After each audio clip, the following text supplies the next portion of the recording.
Texas Attorney General Ken Paxton reportedly fled his home in a truck driven by his wife, State Senator Angela Paxton, yesterday to avoid being served a subpoena.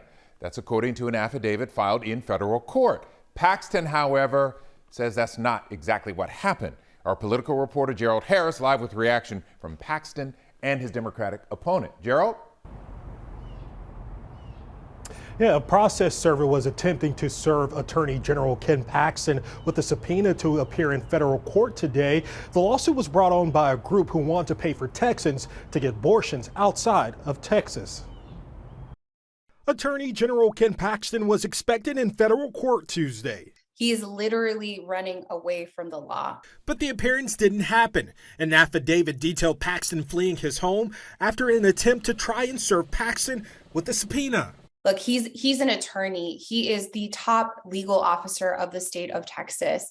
And to run away from a basic legal process is incredibly concerning.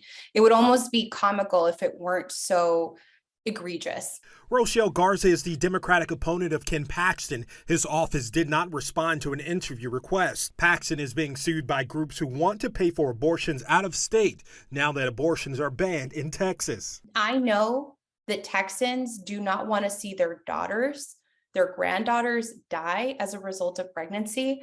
And that's what I am fighting for. On Monday, Paxton filed a motion to seal the affidavit, arguing that the server loitered at the Attorney General's home for an hour, repeatedly shouting at him and accosted. His wife, State Senator Angela Paxton, identified herself to the server and was identified as driving a Chevy truck away from the home.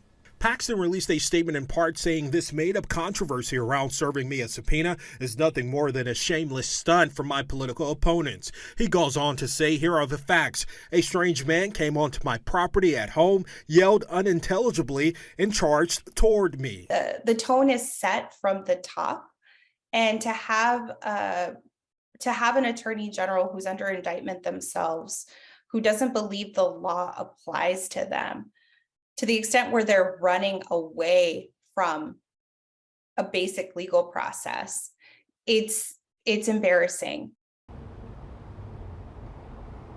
Paxton is currently under federal indictment for securities fraud. He also faces a whistleblower lawsuit alleging that Paxton has abused his office. Back to you.